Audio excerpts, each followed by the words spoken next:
येईल. ओके, चॅप्टरचं नाव आहे Venn diagram.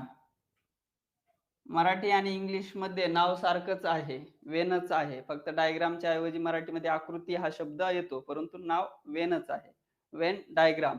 Next आहे की या चॅप्टर वरती क्वेश्चन कसा विचारला जातो. एक्झाम मध्ये एक प्रश्न असतो, दिलेल्या घटकांसाठी योग्य पर्याय निवडा. ओके, किंवा दिलेल्या घटकांसाठी योग्य वेन आकृती निवडा असा क्वेश्चन असतो. आणि आपल्याला या ठिकाणी दिलेला असतो थोडक्यामध्ये, या ठिकाणी महाराष्ट्र, त्यानंतर परभणी आणि नांदेड. ओके, असे 3 नाव दिलेले आहेत. मग यासाठी आपल्याला योग्य पर्याय निवडायचा आहे. या ठिकाणी असे वेगवेगळे पर्याय दिलेले असू शकतात.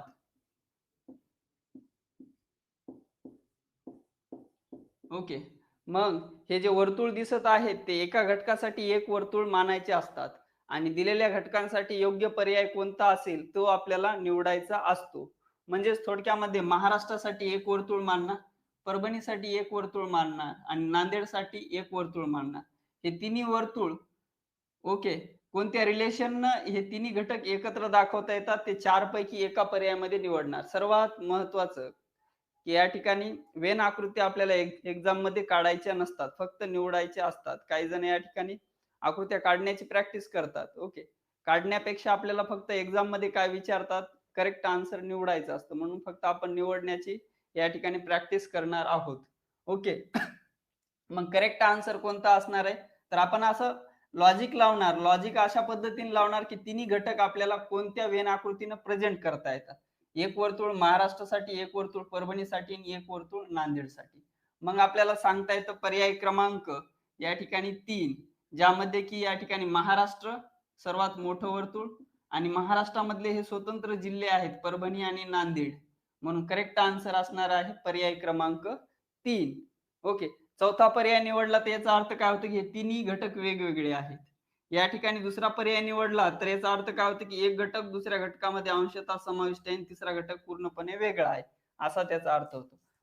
पहिला पर्याय निवडला तर एक घटक दुसऱ्या घटकामध्ये अंशतः समाविष्ट आहे, दुसरा घटक तिसऱ्यामध्ये अंशतः समाविष्ट आहे, असं या ठिकाणी लॉजिक येतं. सध्या फक्त आपण प्रश्नाची ओळख करून देतोय की आपल्याला कधी कधी या टाईपचा क्वेश्चन विचारतात, घटक दिलेला असतो त्यासाठी वेन आकृती निवडायची असते.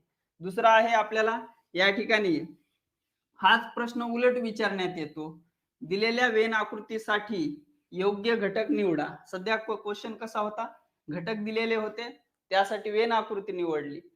आणखी हा क्वेश्चन रिव्हर्स मध्ये कसा विचारण्यात येतो, यालाच उलट करून विचारतात की दिलेल्या वेन आकृतीसाठी योग्य पर्याय किंवा या ठिकाणी योग्य घटक निवडा, असा क्वेश्चन एक्झाम मध्ये विचारण्यात येतो. मग या ठिकाणी आपल्याला वेन आकृती या पद्धतीने दिलेली आहे. ओके, आणि 3 वर्तुळ दिलेले आहेत, एक वर्तुळ दुसऱ्या वर्तुळामध्ये अंशतः समाविष्ट आहे आणि दोन्ही वर्तुळामध्ये हे तिसरं वर्तुळ पूर्णपणे समाविष्ट आहे, अशी वेन आकृती दिलेली आहे. मग यासाठी पर्याय दिलेले असतात, भारत, पाकिस्तान आणि चीन. दुसरा पर्याय दिलेला आहे महाराष्ट्र, गुजरात, भारत. तिसरा पर्याय दिलेला आहे भाजी, अन्न आणि या ठिकाणी महत्वाचं फूल. चौथा पर्याय दिलेला आहे भूचर, जलचर आणि बेडूक.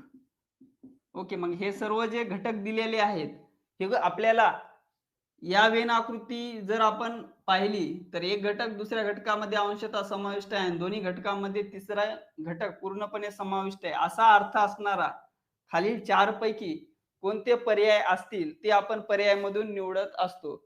मग दिलेल्या क्वेश्चन मध्ये आपल्याला दिसत आहे की भूचर, ओके, एका वर्तुळाला भूचर मानणार, दुसऱ्या वर्तुळाला जलचर मानणार आणि दोन्ही मध्ये समाविष्ट असणारा कोणता प्राणी येतो, बेडूक. बेडूक हा जमिनीवरही राहू शकतो आणि पाण्यामध्ये राहू शकतो. म्हणून करेक्ट असणार पर्याय क्रमांक 4. इतर 3 का नाहीत? कारण तुम्ही जर या घटकांना या वेन आकृतीनं दाखवलं तर तो अर्थ निघत नाही. भारत, पाकिस्तान आणि चीन. एकाला भारत, एकाला पाकिस्तान आणि एकाला चीन असं मानता येईल का? आपल्याला नाही. कारण भारत आणि पाकिस्तान किंवा भारत आणि चीन यांचा संबंध असा अंशतः आहे का? नाही. पूर्ण स्वतंत्र देश आहेत, म्हणून तिन्ही आपल्याला वेगवेगळ्या वर्तुळाने दाखवावं लागतील. या ठिकाणी दुसरा पर्याय निवडला तर भारतामध्ये महाराष्ट्र आणि गुजरात 2 राज्य आहेत, म्हणून आपल्याला या वेन आकृतीने दाखवावं लागेल. भारतामध्ये समाविष्ट असणार आहे. ओके. आपण सध्या काय डिस्कस केलं की फक्त एक्झामला प्रश्न कसा विचारण्यात येतो. ओके. मग एक्झाम मध्ये प्रश्न या 2 फॉर्मॅट मध्ये आपल्याला वेन डायग्राम मध्ये विचारण्यात येतात. आता क्वेश्चन सोडवण्यासाठी आपल्याला या वेन आकृतीचा अर्थ निवडता यायला पाहिजे. त्यासाठी आपण 1 बाय 1 डिस्कस करू. या वेन आकृत्या आपण एकाच वेळेस 9 ते 10 फॉर्मॅट मध्ये पाहणार आहोत. या वेन आकृत्या आपल्याला जरी 10 फॉर्मॅट मध्ये पाहिल्या तरी एक्झाम मध्ये 4 पैकी एकच करेक्ट आन्सर निवडायचा असतो, म्हणून आपल्याला कन्फ्यूज होणार नाही. परंतु जेव्हा आपण एकदाच या 10 आकृत्या डिस्कस करू तेव्हा काही जणांना या ठिकाणी अवघड वाटू शकतो, परंतु जेव्हा क्वेश्चन आन्सर घेऊ तेव्हा तुमच्या लक्षात येईल की नेहमी आपल्याला हमखास मार्क मिळवून देणारा चॅप्टर आहे, सर्वात इझी गोईंग चॅप्टर आहे. ओके. तर पहिली आपण वेन आकृती डिस्कस करू, जे की आताचीच पाहू. कधी कधी आपल्याला असं जर ऑप्शन दिलेला असेल तर याचा अर्थ काय घेणार की एक घटक दुसऱ्यासोबत आणि दुसरा घटक तिसऱ्यासोबत पूर्णपणे कसा आहे, वेगळा आहे. ओके. मग हे तिन्ही घटक जर वेगळे असतील तर आपल्याला या ठिकाणी उदाहरण कोणते द्यावं लागतील, आताच घेऊ आपण. भारत, पाकिस्तान आणि चीन. ओके. जेव्हा तिन्ही घटक वेगळे असतात तेव्हा पर्याय क्रमांक 1 न आपण काय करणार, ते दोघांचं रिलेशन दाखवणार. कधी कधी आपल्याला समकेंद्री वर्तुळ दिलेला असतो. समकेंद्री वर्तुळ म्हणजे काय की या ठिकाणी तिन्ही वर्तुळांचं केंद्र एकच. मग याचा अर्थ काय घेणार किंवा याचं वाचन कसं करायचं असतं, एका वर्तुळामध्ये एका घटकामध्ये दुसरा घटक पूर्णपणे समाविष्ट आहे, दुसऱ्या घटकामध्ये तिसरा घटक पूर्णपणे समाविष्ट आहे, तेव्हा आपण या पर्याय क्रमांक 2 या वेन आकृतीचा वापर करणार. त्यासाठी आपल्याला उदाहरण कसं दिलेलं असू शकतं, या ठिकाणी देशामध्ये राज्य असतं आणि राज्यामध्ये जिल्हा असतो. ओके. तेव्हा या घटकांसाठी ही पर्याय क्रमांक 2 ची काय करावं लागणार आहे, वेन आकृती आपल्याला दाखवावं लागेल. किंवा उदाहरण घ्यायचं असेल तर प्रॅक्टिकली भारत, महाराष्ट्र आणि महाराष्ट्रात काय, परभणी. म्हणून याचा पर्याय क्रमांक 2 च्या वेन आकृतीचा अर्थ आपण या पद्धतीने घेणार. किंवा या 3 घटकांचं रिलेशन आपल्याला असं दाखवावं लागतं समकेंद्री वर्तुळाने, जेव्हा एक घटक दुसऱ्या घटकामध्ये पूर्णपणे समाविष्ट आहे, दुसरा घटक तिसऱ्या वर्तुळामध्ये पूर्णपणे समाविष्ट आहे. एक वर्तुळ म्हणजे एका घटकाचं प्रतिनिधित्व करतं दिलेल्या 3 नावापैकी. ओके. कधी कधी आपल्याला या पद्धतीनं वेन डायग्राम दिलेली असते. एक घटक दुसऱ्या घटकामध्ये अंशतः समाविष्ट आहे, दुसरा घटक हा तिसऱ्या घटकामध्ये अंशतः समाविष्ट आहे आणि तिसरा घटक पुन्हा पहिल्या घटकासोबत अंशतः समाविष्ट आहे. म्हणजे तिन्ही एकमेकासोबत काय अंशतः संबंधित असतात. तेव्हा आपण पर्याय क्रमांक 3 ने वेन आकृती दाखवतो. मग त्यासाठी उदाहरण कसं द्यावं लागेल, जेव्हा तिन्ही घटक एकमेकासोबत अंशतः समाविष्ट आहेत तेव्हा या ठिकाणी आपल्याला असा पर्याय द्यायला पाहिजे, डॉक्टर, त्यानंतर विवाहित, त्यानंतर धूम्रपान करणारे. ओके. मग याचं रिलेशन आपल्याला दाखवायचं असेल तर पर्याय क्रमांक 3 मध्ये दाखवावं लागेल. ओके. याचं वाचन कसं करणार, एका वर्तुळाला डॉक्टर मानणार, एका वर्तुळाला धूम्रपान करणारे मानणार, एका वर्तुळाला विवाहित मानणार. हीच आकृती करेक्ट का आहे, तर त्या पद्धतीने आपल्याला अर्थ घेता यायला पाहिजे. जेवढे काही डॉक्टर आहेत त्याच्यातले काही विवाहित असू शकतात. ओके. बरोबर आहे. जेवढे काही डॉक्टर आहेत त्याच्यातले काही विवाहित असू शकतात, जेवढे काही विवाहित आहेत त्याच्यातले काही धूम्रपान करू शकतात किंवा करणारे असतात. ओके. किंवा जेवढे काही डॉक्टर आहेत त्याच्यातले काही धूम्रपान करतात. परंतु या ठिकाणी सर्व डॉक्टर विवाहित आहेत का, नाहीत. अंशतः संबंधित आहेत. किंवा सर्वच धूम्रपान करणारे डॉक्टर आहेत का, नाही. काही अदर फॅकल्टी देखील असू शकतात. धूम्रपान करणारे आणि डॉक्टर आणि विवाहित हे काय केलेले आहेत, एकमेकासोबत अंशतः संबंधित आहेत असं दाखवलेले आहेत. ओके. नेक्स्ट आहे चौथी आकृती, ज्याच्यामध्ये की एक घटक हा दुसऱ्या घटकाला अंशतः संबंधित आहे, तर दुसरा घटक हा तिसऱ्या घटकासोबत अंशतः संबंधित आहे, परंतु दोघांचा एकमेकासोबत संबंध नाही. जसे की पहिला घटक दुसऱ्या घटकासोबत, दुसरा घटक तिसऱ्या घटकासोबत संबंधित आहे, परंतु पहिला आणि तिसरा घटक एकमेकाशी संबंधित आहेत का? तर नाही. मग ही वेन आकृती आपण कोणत्या घटकाने दाखवू शकतो? तर उदाहरणासाठी आहे या ठिकाणी फूल, पांढरा आणि कपडा. ओके, फूल, पांढरा आणि कपडा. ओके, म्हणजेच या ठिकाणी मधल्या वर्तुळाला आपण पांढरा रंग मानणार. पांढऱ्या रंगाचे या ठिकाणी कपडा असू शकतो, पांढऱ्या रंगाचं फूल असू शकतो. परंतु फूल आणि कपडा हे दोन घटक एकमेकांशी संबंधित नाहीत, म्हणून ते काय केलेले आहेत आपण सेपरेट लिहिलेले आहेत. ओके, या ठिकाणी आपण 4 डायग्राम बघितलेले आहेत, वेन डायग्राम. आता नेक्स्ट डायग्राम आपल्याला पाहायची आहे. जागा कमी असल्यामुळे मी या ठिकाणी लिहित आहे घटक कॅन्सल करून. पर्याय क्रमांक 5. या ठिकाणी आपल्याला आकृती कशी दिलेली असू शकते? एका घटकामध्ये इतर दोन घटक पूर्णपणे समाविष्ट आहेत, म्हणजे या घटकामध्ये हे दोन घटक पूर्णपणे समाविष्ट आहेत, परंतु हे दोन्ही घटक कसे आहेत? स्वतंत्र आहेत. ओके, तेव्हा आपल्याला या वेन आकृतीचा वापर करावा लागतो. मग यासाठी घटक कोणते दिलेले असू शकतात? या ठिकाणी भारतामध्ये आताच उदाहरण घेऊ, महाराष्ट्र आणि गुजरात. ओके, तेव्हा आपण पर्याय क्रमांक 5 ची आकृती वापरू शकतो. एक्झाम मध्ये विचारलं दिलेल्या घटकासाठी योग्य वेन आकृती निवडा, तर आपण पर्याय क्रमांक 5 ची निवडणार. जसं की भारतामध्ये महाराष्ट्र आणि गुजरात आहे, परंतु दोन्हींचं अस्तित्व कसं आहे? सारखं आहे. आणखी उदाहरण द्यायचं असेल तर देता येतं या ठिकाणी भाषामध्ये आपल्याला सांगता येतं मराठी भाषा आणि इंग्रजी भाषा, परंतु दोन्ही भाषा कशा आहेत? स्वतंत्र आहेत, म्हणून स्वतंत्र वर्तुळाने दाखवल्या. परंतु मराठी आणि इंग्रजी ह्या दोन्ही काय आहेत? भाषा आहेत, म्हणून पूर्णपणे भाषा वर्तुळामध्ये समाविष्ट करणार. ओके, म्हणून 5 साठी एक उदाहरण आहे भारत, महाराष्ट्र, गुजरात किंवा भाषा मराठी आणि इंग्रजी.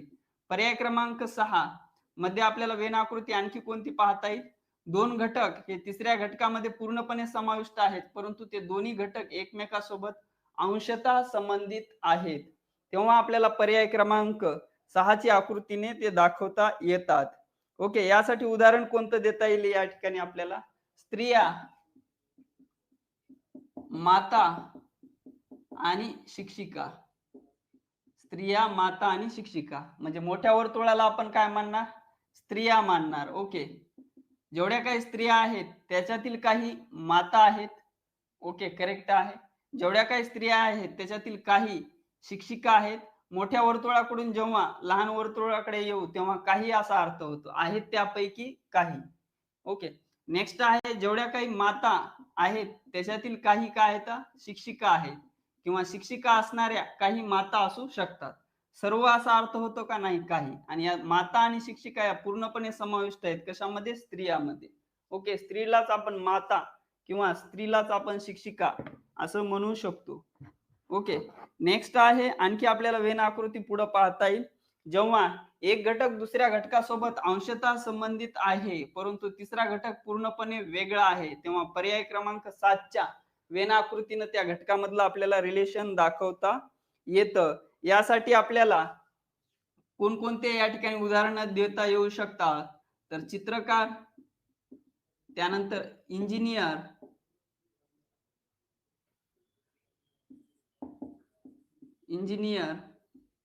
आणि तिसरा आपल्याला घटकाचं नाव सांगता येतं पुस्तक.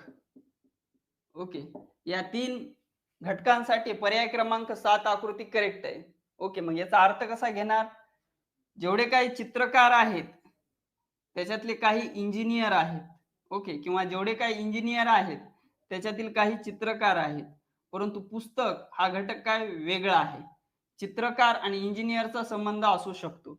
आता इथे एक सर्वात मला महत्वाची गोष्ट सांगायची आहे, ज्याच्यामुळे की काही जणांचं आन्सर चुकतं. मी जर या क्वेश्चन साठी दिलं होतं जेवढे काही या ठिकाणी डॉक्टर आहेत ते या ठिकाणी काय आहेत? धूम्रपान करणारे आहेत, किंवा यासाठी उदाहरण घेऊ, इथं 2 नाव आहेत, कोणते? वकील आणि डॉक्टर आहेत. ओके, या दोघांचं आपल्याला रिलेशन दाखवता येत नाही. जेवढे काही वकील आहेत त्याच्यातले काही डॉक्टर आहेत असं म्हणता येत नाही, परंतु या ठिकाणी जेवढे काही इंजिनियर आहेत त्याच्यातले काही चित्रकार आहेत, किंवा जेवढे काही कलाकार आहेत त्याच्यातले काही डॉक्टर आहेत, इथं आपल्याला संबंध दाखवता येऊ शकतो. तर या ठिकाणी महत्वाचा फरक काय आहे की डॉक्टर असेल, वकिली असेल, हे काय तर व्यवसाय आहेत, प्रोफेशनल आहेत. ओके, परंतु हे चित्रकार असेल, कलाकार असेल, गायक असेल, हे काय आहे तर आर्ट आहे. म्हणून एखादं जर प्रोफेशन असेल तर त्याच्यामध्ये आर्ट असू शकतं, परंतु दोन प्रोफेशन तुम्ही एकत्र नाही लिहू शकत. जसं की डॉक्टरला इंजिनियर आहेत काही असं म्हणता येत नाही, किंवा जे इंजिनियर आहेत त्याच्यातले काही डॉक्टर आहेत असं म्हणता येत नाही. परंतु जेवढे काही इंजिनियर आहेत त्याच्यातले काही गायक आहेत, किंवा काही चित्रकार आहेत, काही या ठिकाणी आणखी सिंगर आहेत असं म्हणता येऊ शकतं. म्हणजेच थोडक्यामध्ये काय की प्रोफेशन आणि आर्ट दोन्ही एकत्र असू शकतं, परंतु दोन प्रोफेशन एकत्र असू शकत नाहीत. म्हणून जेव्हा दोन वेगवेगळे प्रोफेशन असतात तेव्हा आपल्याला सेपरेट वर्तुळाने दाखवावे लागतात, जसं की वकील आणि डॉक्टर इथं दाखवलेलं आहे. परंतु आर्ट आणि प्रोफेशन एकत्र लिहू शकतो. इंजिनियर या ठिकाणी चित्रकार असू शकतात, किंवा चित्रकार असणारे इंजिनियर असू शकतात. एखाद्या इंजिनियरला या ठिकाणी पेंटिंग येऊ शकते, परंतु पुस्तक हा स्वतंत्र घटक आहे, म्हणून आपण पर्याय क्रमांक 7 च्या वेन आकृतीनं ते घटक दर्शविणार. ओके. आणि आता शेवटच्या 2 वेन आकृती राहिलेल्या आहेत. एक आहे, एक घटक दुसऱ्या घटकामध्ये पूर्णपणे समाविष्ट आहे आणि तिसरा घटक हा अंशतः संबंधित आहे, तेव्हा आपण या वेन आकृतीने दाखवू शकतो. मग यासाठी घटक काय आहेत? स्त्रिया, स्त्रिया, माता आणि डॉक्टर. स्त्रिया, माता आणि डॉक्टर. म्हणजेच मोठ्या वर्तुळाला आपण स्त्रिया मानणार, त्यापेक्षा जे लहान वर्तुळ आहे पूर्णपणे समाविष्ट असणार माता मानणार, आणि राहिलेल्या वर्तुळाला आपण डॉक्टर मानणार. ओके. जेवढे काही माता आहेत त्या पूर्णपणे समाविष्ट असतात कोणामध्ये? स्त्रियामध्ये. कारण जी स्त्री आहे तीच काय माता होऊ शकते. परंतु डॉक्टर, डॉक्टर या ठिकाणी डॉक्टरसाठी पुरुष डॉक्टर आणि स्त्री डॉक्टर दोघांसाठी डॉक्टरच शब्द वापरतात. म्हणून जेवढे काही डॉक्टर आहेत त्याच्यातल्या काही काय असू शकतात? स्त्रिया डॉक्टर असू शकतात. आता हेच रिलेशन आपल्याला दुसऱ्याही वेन आकृतीने दाखवता येऊ शकतं. जसं की जेवढ्या काही स्त्रिया आहेत त्याच्यातल्या काही माता आहेत, आणि जेवढे काही डॉक्टर आहेत त्याच्यातले काही स्त्रिया आहेत. ओके. डॉक्टर जेवढे काय आहेत त्याच्यातल्या काही स्त्रिया डॉक्टर आहेत, किंवा जेवढे काही डॉक्टर आहेत त्याच्यातल्या काही डॉक्टर स्त्रिया माता आहेत, असं रिलेशन आपल्याला दाखवता येऊ शकतं. ऑप्शन नुसार लिहिणार. आणि या 8व्या घटकासाठी या दोन्ही आकृत्या वेन आकृत्या कशा आहेत? करेक्ट आहेत. ओके. जवळपास आपण किती आकृत्या डिस्कस केलेल्या आहेत? 8. आणि आता एक शेवटची लिहितो बोर्डवरती, क्रमांक 9 ची. या ठिकाणी आपल्याला एक घटक दुसऱ्या घटकामध्ये अंशतः संबंधित आहे आणि तिसरा घटक या दोन्ही घटकामध्ये पूर्णपणे समाविष्ट आहे, तेव्हा आपण पर्याय क्रमांक 9 च्या वेन आकृतीनं दाखवतो. त्याचं वाचन सांगितलं. एक घटक दुसऱ्या घटकामध्ये अंशतः संबंधित आहे. आपल्याला आकृतीमध्ये दिसत आहे की दोन्ही वर्तुळ एकमेकांसोबत अंशतः संबंधित आहे. आणि तिसरा वर्तुळ जे मी डॉटच्या स्वरूपात काढलेला आहे तो कसा आहे? पूर्णपणे समाविष्ट आहे. मग यासाठी घटक आपल्याला कोणते द्यावे लागतील? सुरुवातीला उदाहरण लिहिलेलं लिहिता येतं. भूचर म्हणजे जमिनीवर राहणारे, जलचर म्हणजे पाण्यामध्ये राहणारे, आणि दोन्ही ठिकाणी राहणारा एखाद्या प्राण्याचं उदाहरण देता येतं. मगर किंवा या ठिकाणी कासव, जे की काय दोन्ही ठिकाणी राहू शकतात. म्हणून करेक्ट या घटकासाठी आकृती पर्याय क्रमांक 9 मध्ये. ओके. आकृती आपल्या लक्षात आलेल्या असतील, 100% आलेल्या असतील तर कमेंट करा येस म्हणून. आकृत्या घेण्यामागचा उद्देश आहे की त्या आकृत्याचा वाचन कसं करायचं, परंतु आपल्याला त्या आकृत्या एक्झाम मध्ये काढायच्या असतात का? नाही. आपल्याला फक्त काय करायचं असतं? वेन आकृत्या दिलेल्या घटकासाठी योग्य पर्याय निवडायचा असतो. ओके. आणि 2च टाईपचे क्वेश्चन विचारले जातात. आणि तुम्हाला मी एखादा घटक दिला आणि विचारले या 9 पैकी त्या घटकासाठी योग्य करेक्ट वेन आकृती कोणती आहे ते सांगा, तर तेव्हा या ठिकाणी 9-10 वेन आकृतीमधून आपल्याला कन्फ्यूज होऊ शकतं. परंतु 4 मध्ये कन्फ्यूज जास्त होत नाही. 4 पैकी 2 तर आपण वाचल्याबरोबर बाजूला ठेवतो. फक्त 2 मध्ये कन्फ्यूज होतं. दोन्ही पैकी एक आपल्याला परंतु एक्झाम मध्ये काही विचार करून लॉजिक लावून निवडायचं असतं. या क्वेश्चन मध्ये तुमची या ठिकाणी कल्पना शक्ती कशी आहे आणि निर्णय क्षमता कशी आहे ते पाहण्यात येतं. ओके. जर लक्षात आला असेल तर लगेच आपण क्वेश्चन आन्सर घेऊ. यस सर म्हणतायत. ओके. म्हणजे लक्षात आलेलं आहे. मग प्रॅक्टिससाठी आता क्वेश्चन तुम्हाला देत आहे. 2 फॉर्मॅट मध्ये देणार. एक, पहिल्यांदा वेन आकृत्या हे ऑप्शन मध्ये असतील आणि घटकांपुढे तुम्हाला योग्य पर्याय निवडायचा आहे. एक्झाम मध्ये कसा प्रश्न विचारण्यात येतो? खालील प्रश्नांच्या संचासाठी, खालील प्रश्नांच्या संचासाठी योग्य वेन आकृतीचा पर्याय निवडा. योग्य वेन आकृतीचा पर्याय निवडा. ऑप्शन मध्ये वेन आकृती आहे आणि घटकांचे नाव दिलेले आहेत. ओके, पहिल्यांदा मी वेन आकृत्या काढतो. पर्याय क्रमांक 1 मध्ये आपल्याला वेन आकृती आहे. एक घटक दुसऱ्या घटकामध्ये आणि दुसरा घटक तिसऱ्या घटकामध्ये अंशतः समाविष्ट आहे. तेव्हा तुम्ही पर्याय क्रमांक 1 निवडणार. जेव्हा पर्याय क्रमांक 3 सांगत आहेत संदीप चौकट, मीरा राठोड, विनोद फुलपगार, रेणुका मॅडम. ओके, विनोद फुलपगार आणि रेणुका मॅडम यांचं 2 येत आहे. म्हणजे काही जणांचा आन्सर 1, काही जणांचं 2, जास्तीत जास्त 3 मिळत आहे. Okay, Atre Gonge 1, Bobde AR 2. Okay, आता दिलेल्या क्वेश्चनचा आन्सर तुमचे वेगवेगळे आलेले आहेत. तुम्ही स्वतः टॅली करायचं की कोणता आन्सर करेक्ट आहे, कोणतं चुकीचं आहे. चूक काय आहे ते सांगतो मी. आपल्या एक्झाम मध्ये या ठिकाणी क्वेश्चनचा आन्सर कोणत्या ठिकाणी चुकीचं येऊ शकतं, या 3 घटकांचं रिलेशन मांडण्यामध्ये आपण कमी पडतो. ओके, मग पहा दिलेल्या क्वेश्चनचा आन्सर. टोमॅटो आणि अन्न आणि भाजी हे तिन्ही घटक आपल्याला कोणत्या पद्धतीने दाखवता येतात. तर या ठिकाणी अन्न हा सर्वात मोठा वर्तुळ आहे. ओके, अन्नामध्ये आपल्याला माहित आहे कोणाचा समावेश होतो, तर भाजीचा. भाजी हे काय आहे, तर अन्नच आहे. ओके, म्हणून या ठिकाणी सर्वात मोठा आहे अन्न. अन्नामध्ये समाविष्ट होतं पूर्णपणे भाजी, आणि भाजीमध्ये कोणती भाजी, तर टोमॅटोची. ओके, वेगवेगळ्या भाज्या असतात तर त्याच्यामध्ये भाजी ही टोमॅटो हे समाविष्ट होतात भाजीमध्ये, आणि भाजी ही पूर्णपणे समाविष्ट होते कशामध्ये, अन्नामध्ये. म्हणजेच तुमचं व्यवहारिक भाषिक ज्ञान किती आहे याच्यावरती डिपेंड असतो. तुम्हाला ते या ठिकाणी रिलेट करावं लागतं. दिलेल्या 4 पैकी 10 वेन आकृत्या दिल्या तर कन्फ्युज होऊ शकतं, परंतु 4 मध्ये सोपं जायला पाहिजे. मग आपल्याला हे कोणत्या वर्तुळाने दाखवता येऊ शकतं, तर करेक्ट आहे समकेंद्री वर्तुळाने दाखवता येऊ शकतं. म्हणून आन्सर असणार आहे दिलेल्या क्वेश्चनचं पर्याय क्रमांक 2. ओके, मग 2 या ठिकाणी करेक्ट आहे. मग 1 आणि 3 मध्ये काय चूक झालेली आहे ते आपण डिस्कस करू. 1 आणि 3 मध्ये 1 जर तुम्ही या ठिकाणी ऑप्शन निवडला तर याचा अर्थ काय घेणार, जेवढे काही टोमॅटो आहेत त्याच्यामधील काही अन्न आहे का, असं म्हणता येईल का, नाही. टोमॅटो पूर्णपणे अन्नच आहे. जेवढे काही अन्न आहे त्याच्यातल्या काही भाज्या आहेत असं आहे का, नाही. भाजी पोळी हे दोन्ही पण काय आहेत, अन्नामध्ये समाविष्ट होतात. ओके, म्हणून हे असं अंशतः संबंधित आपल्याला लावता येत नाही, किंवा जेवढं काही अन्न आहे त्याच्यातले काही टोमॅटो आहेत असं म्हणता येत नाही. अन्नामध्ये पूर्णपणे समाविष्ट होतं टोमॅटो आणि भाजी. ओके, आणि भाजीमध्ये पूर्णपणे समाविष्ट आहे टोमॅटो. म्हणून करेक्ट असणारे पर्याय क्रमांक दिलेल्या क्वेश्चनचा आन्सर आहे 2. या ठिकाणी पुढे मी आन्सर लिहित आहे 2. त्यानंतर 2चा आन्सर सांगा. पर्याय क्वेश्चन क्रमांक 2चा फास्ट आन्सर सांगा. आपला 28 मिनिटं वेळ झालेला आहे, म्हणजे मला वाटतं आज डिस्कशन नाही होणार, डायरेक्ट आपण आन्सर घेऊ. ओके, हा दुसराचा क्वेश्चन सांगा. क्रिकेट, टेनिस आणि खेळ, ज्यांचं उत्तर 3 आलेलं आहे त्यांचं करेक्ट आन्सर आहे. ओके, 3 उत्तर येण्यासाठी इथं अर्थ काय घेतला तुम्ही, जेवढे काही खेळ आहेत त्याचेच प्रकार आहे कोणता, टेनिस आणि क्रिकेट. म्हणून करेक्ट आन्सर असणार आहे पर्याय क्रमांक 3 2 साठी. ओके, क्वेश्चन क्रमांक 3 अणु, इलेक्ट्रॉन आणि प्रोटॉन साठी काय आन्सर लिहिलं, अणु, इलेक्ट्रॉन आणि प्रोटॉन साठी आन्सर सांगा. 3. ओके, ज्यांनी ज्यांनी 3 लिहिलेलं आहे त्यांचं करेक्ट आहे.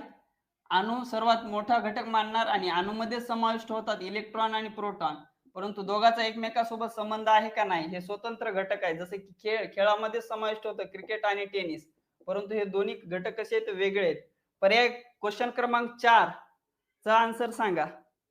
क्वेश्चन क्रमांक 4, थंड पेय, पेप्सी आणि लस्सी.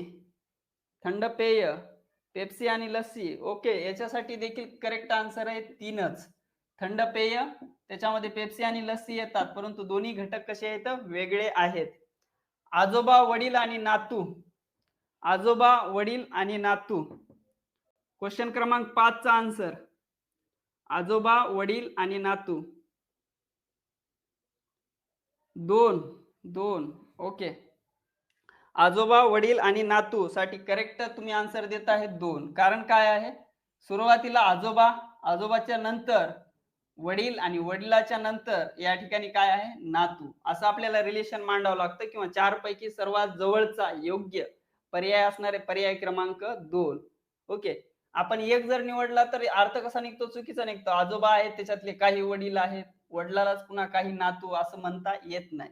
ओके. किंवा असं कोणाचं स्वतंत्र अस्तित्व दाखवून दोन घटक वेगळे असंही म्हणता येत नाही. ओके. लॉजिक तुम्हाला सरावानं लक्षात येईलच.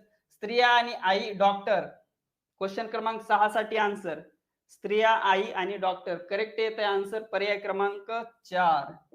जेवढ्या काही स्त्रिया आहेत त्या पूर्णपणे या ठिकाणी काय आहेत, त्याच्यातील काही आई आहेत. ओके. म्हणून आई हा घटक, आई कोण असू शकते, जी स्त्री आहे तीच आई असू शकते, म्हणजेच पूर्णपणे समाविष्ट करणार.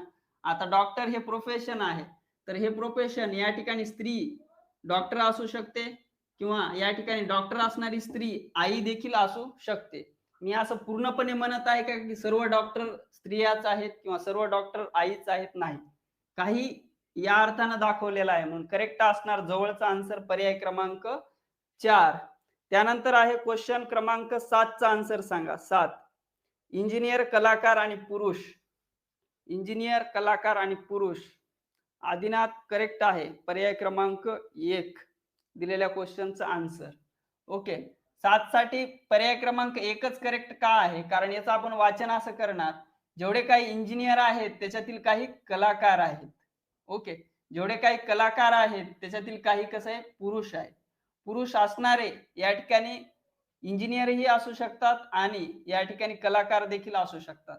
इंजिनियर असणारे पुरुष देखील असू शकतात आणि या ठिकाणी कलाकार देखील असू शकतात. म्हणजे तिन्ही घटक एकमेकाशी अंशतः संबंधित असू शकतात. म्हणून करेक्ट असणार पर्याय क्रमांक 1.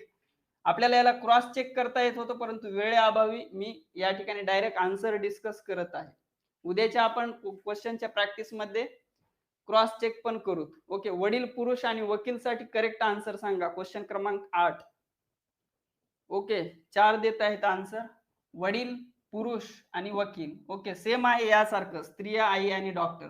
जेवढे काही पुरुष आहेत ते पूर्णपणे समाविष्ट असणार आहेत त्याच्यामध्ये वडील. कारण वडील कोण असू शकतात, पुरुष असणारेच.